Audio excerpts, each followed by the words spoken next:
Earmark ban, one way of fighting subtle forms of corruption. Former law professor, one of three House Democrats vying for open Senate seats. When it came to directing federal funds for projects and causes back home, the late Senator Dianne Feinstein of California was among the chamber's most committed members. Feinstein, who died in September, obtained $145 million in earmarks individually or in combination with fellow California Senator Alex Padilla in that chamber's spending bills for the current fiscal year, which put her in the top 20 among senators. Now, Representative Katie Porter, one of three House Democrats seeking to replace Feinstein, is calling for an end to earmarks, which Senate appropriators who manage them call, quote, congressionally directed spending. She says such special projects reinforce inequities and drain resources from undeserved communities. I think Katie Porter has a very strong chance of becoming senator, even if it's not, this go round. Even if it's not in this go round to replace Dianne Feinstein directly, I think she has a very strong chance of becoming senator one day. And I think that even with things like redistricting and stuff like that, I think that she still has shown herself to be, even such that people who aren't like hard right can still go with her, because you can she's a stateswoman, like there are politicians and then there's statesmen. She's a statesman, she's a stateswoman. That's what she is. So I think that her political future is very strong, very secured. Hold on, let's see. Oh no, Fritz, I hate to hear that. But we'll have to talk about that. All right, let's see.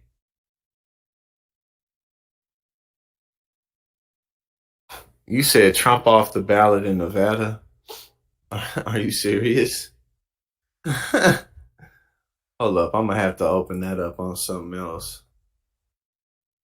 Trump, Nevada. Hold up, we gonna get this, but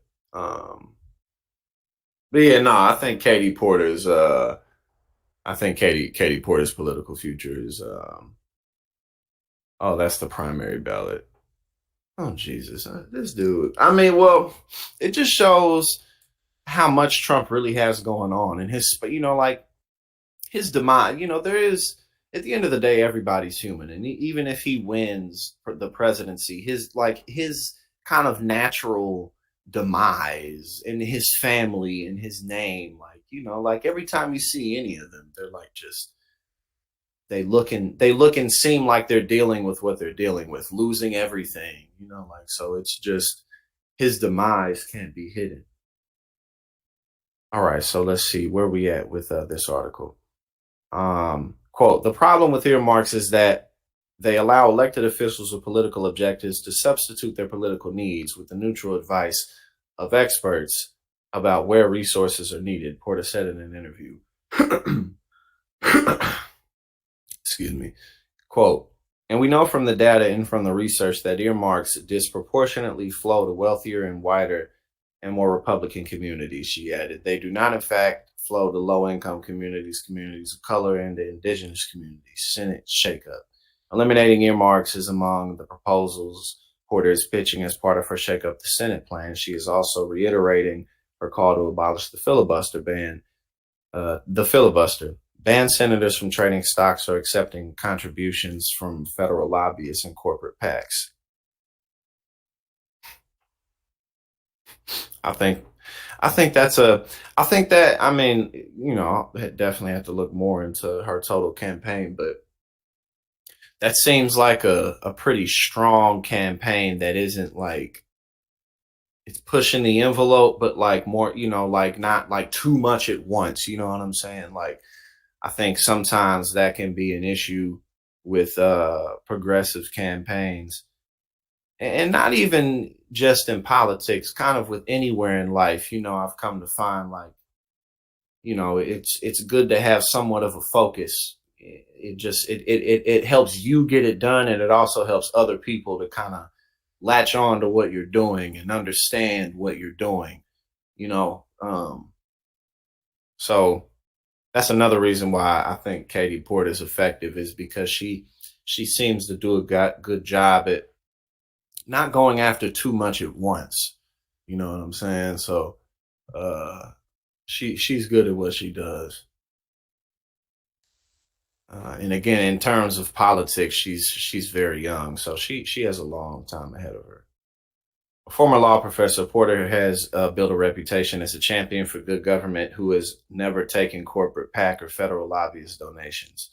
She said her proposal aims to address, quote, the subtle forms of corruption within the Senate, an environment she blames on both Democrats and Republicans. Quote, both parties have refused to take some of the actions that we must take to clean up our democracy. This approach will also bode well for her, especially just going forward. This approach, and not in like a just a pointless whataboutism type of way, like both sides are not like that, but just from a sense of being realistic. You know what I'm saying? Like just being realistic and addressing the broader issues within the system, systemic corruption that we deal with. You know, stuff like that. Oh, we got Margarita in the building. We got brother Vincent. What's going on, Vincent? How you doing? We got Vincent in here. All right, let's see. Um, where were we? Okay, here we are.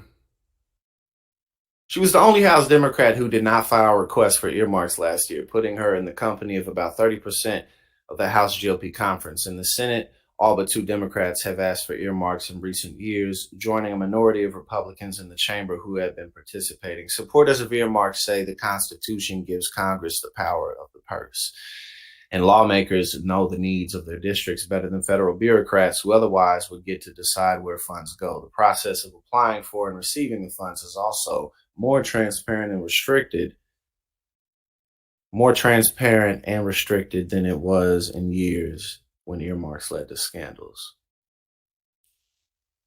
Porter's two main Democratic rivals for the Senate seat, Reps. Barbara Lee and Adam Schiff, have a different view on earmarks. A July 2023 analysis by CQ Roll Call found that Lee requested $15.9 million in earmarks and Schiff requested $12.3 million. Both Schiff and Lee have criticized Porter for rejecting earmarks. Porter says earmarks haven't proven to be an effective tool to address what she says is one of California's biggest problems, the lack of affordable housing. Quote, that's a good example of how earmarks tend to go to certain communities and established organizations, she said. Porter is also promoting a bill barring members of Congress from trading stocks and would expand on a 2012 law known as the Stock Act that formally barred insider trading by lawmakers based on the access to material non-public information derived from their positions. It also required members to file timely disclosures when they buy or sell shares. The Stock Act 2.0 would also apply to the ban to other government officials, including the president and vice president, Supreme Court justices, and leaders of the Federal Reserve, along with their spouses and dependents. And again, stuff like this is popular with the broader public. Like things like this are easy to sell. Going after corruption, especially in times like this, it's pretty easy to sell. I mean, things can absolutely get in the way of that, but just politically, it's a good sell, and it's what needs to be done too. Sorry, y'all. The sniffles, the sniffles got me going crazy right now, but not too crazy. Okay. What does she say? Where we at? Lee and Schiff also backed legislation governing the trading and ownership of individual stocks by members of Congress. Well, we have a rule that you're supposed to disclose stock trades that you make, and yet every year we see dozens of members, Democrats and Republicans, violate that rule, she said. So it's very, very clear that the problem is the rule itself is just not working, and we need to come up with a stronger solution. Under electoral California system, all candidates will compete in the nonpartisan March 5th primary, with the top two finishers qualifying for the November ballot. Well, I think that it's good to see Barbara Lee on there too. But again, just regarding Katie Porter,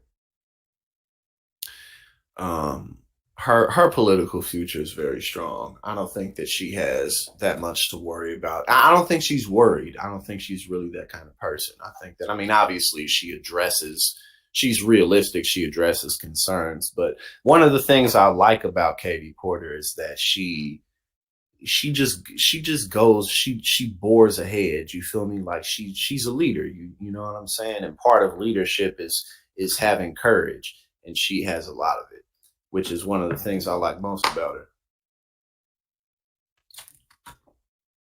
You know what I'm saying?